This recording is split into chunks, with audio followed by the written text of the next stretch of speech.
Okay, let's get down to the 5 signals you missed that said your buyer was ready.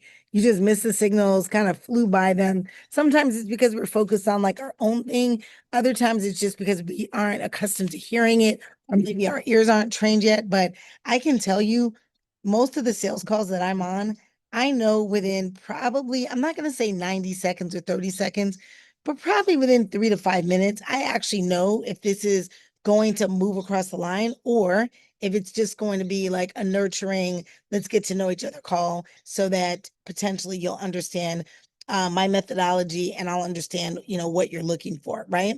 So you can call those calls whatever you like. I kind of put them in the nurturing category. Number one, micro yeses. Your buyer's saying yes, they're agreeing with you. They're thinking, yeah, this is good. This can work for us. I see where we can fit this. This is what it sounds like. I see where this solution can help us accomplish our goals. And they're asking questions. They are trying to understand how your product or service works and how they would bring you into their operation, into their organization. Okay. So I'll leave that there. Micro yeses sound like conversation where they're leaning in. Okay. Number two, curiosity spikes. Most of the time when I'm giving a presentation, my goal is to get you to interrupt me. Who wants to listen to their own voice drone on and on for an hour, for 45 minutes, for 20 minutes?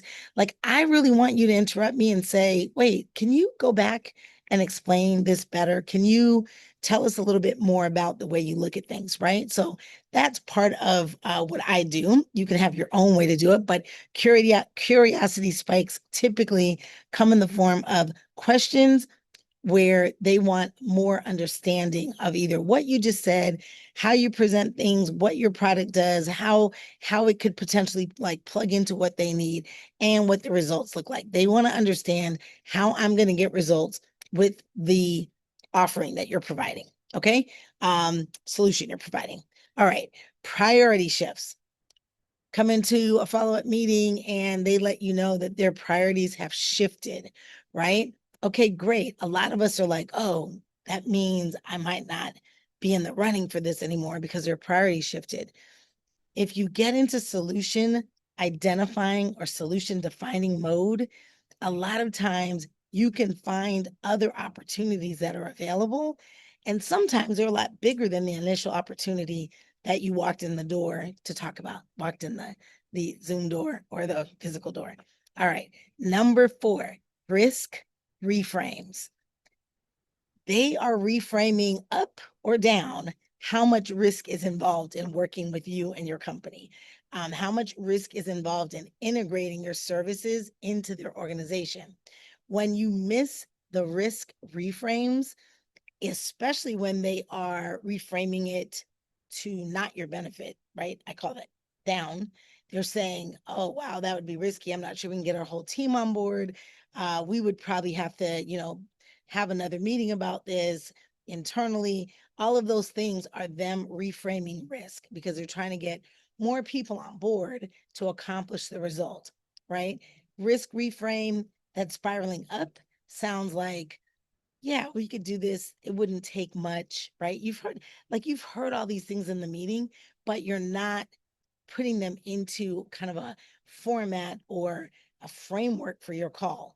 All right. What I do when I do my call reviews is I actually timestamp those areas where maybe you stepped on what someone was saying because we get excited and we want to just talk about like what we have to offer and what the solution is and how it can help. And we stepped on a conversation or the beginning of a thought. And what happens then is your buyer doesn't have the opportunity to further collaborate. The other thing that I see that happens is not only stepping on those initial thoughts, and this is, oh my gosh, this is something I worked on for all my career. I'm a head nodder. And the reason I look like a bobblehead sometimes is because our utterances of, yeah, sure, I understand, yes, all of that detracts from the buyer's thinking process. I'm not saying people don't have enough capacity or capability to think, but yeah, that isn't adding anything to the conversation. So from that perspective, we can scratch those. All right. These are the things I do on my call reviews. I actually timestamp the areas and I let you know if it were me, this is what I would have done. Okay. So I will put a link in the description and you can jump out. And I also will put a transcription of what I just talked about so you can grab it and apply it to what you're doing in sales. It is time to go.